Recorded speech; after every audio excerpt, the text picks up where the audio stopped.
Port city international university CSC ডিপার্টমেন্টের প্রাক্তন শিক্ষার্থী কলা সংগঠন সিএসসি অ্যালুমনাই অ্যাসোসিয়েশন অব পিসিআইউর 2025-27 সালের নবনির্বাচিত কমিটির অভিষেক ও শপথ গ্রহণ অনুষ্ঠান বিশ্ববিদ্যালয়ের অডিটোরিয়ামত অনুষ্ঠিত হয়ে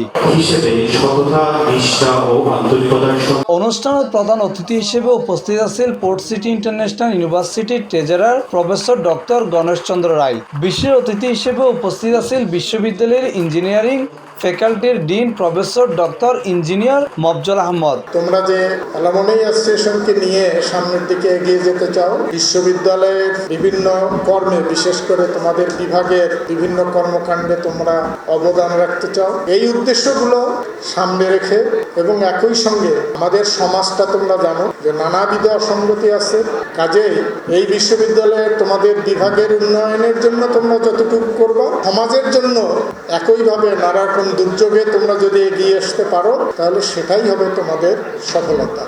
আমি এই অনুষ্ঠানের ডিন হিসাবে আমি আজকে এই অ্যালুমনাই অ্যাসোসিয়েশনের যে আয়োজন করা হয়েছে আমি খুবই গর্ববোধ করছি। আমার এই ছেলেরা যে সাদর যে কথাগুলো যেগুলো বাটল পয়েন্ট এবং সভাপতি এবং সেক্রেটারি দুজনকে আমি অনুরোধ করব, আমার ছেলেমেয়েরা যারা নতুন আছে, যারা বাইরে হবে, তাদেরকে তোমরা প্রোভাইড করার চেষ্টা করবে এবং আশা করি তোমরা এটা করবে। রেজিস্ট্রার মোহাম্মদ উবাইদুর রহমান, পরীক্ষা নিয়ন্ত্রক মোহাম্মদ সেলিম হোসেন, প্রক্টর মোহাম্মদ রাশেদ খান মিলন, আইকিউএসসির এডিশনাল ডিরেক্টর ও সহযোগী অধ্যাপক ডক্টর সৈয়দ এনায়েত করিম, সিএসই ডিপার্টমেন্টের চেয়ারম্যান মনোয়ারা বেগম, সহকারী অধ্যাপক সৌমিত্র দাস, তৌফিকা আমরিন, ফারজানা আক্তার।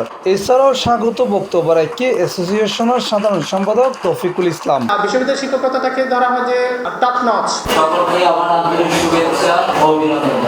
আমাদের পিসিআইয়ের সিএসসি ডিপার্টমেন্টের সফলতাগুলো অ্যাকচুয়ালি ডিপেন্ড করে পুরোপুরি অ্যালামনাইরা কোন জায়গায় আছে, কতটুকু সফল সেটার উপর। এটি আমাদের বিভাগের জন্য অত্যন্ত গর্বের একটি মুহূর্ত। CC alumni association of port city international university কর্তৃক আয়োজিত first executive committee installation ceremony 2025 অনুষ্ঠানের সভাপতিত্ব করেছে অ্যালুমনাই অ্যাসোসিয়েশনের নবনির্বাচিত সভাপতি মোহাম্মদ শাহাদাত হোসেন। সত্যি বলতে একটা প্রতিষ্ঠান যখন শুরুর দিকে শুরু হয় সেখানে অনেক ধরনের সীমাবদ্ধতা থাকে, সেটা জেনে বুঝেই আমরা সেই জায়গায় আমরা এসেছিলাম এবং আমাদের চেষ্টা ছিল, স্বপ্ন ছিল যে আমাদের এখানকার ছাত্ররাও একদিন খুব ভালো ভালো জায়গায় হয়তো আমরা যাবো, কাজ করার সুযোগ হবে এবং আমরা একদিন আবার ক্যাম্পাসে ফিরে আসবো। তারই সেই দিনটা হয়তো আজকে এসেছে। 300 শতাধিক প্রাক্তন ও বর্তমান শিক্ষার্থীসকলের অংশগ্রহণে কেক কাটা ও সাংস্কৃতিক অনুষ্ঠানের মধ্য দিয়ে শেষ হয়ে এই অনুষ্ঠান।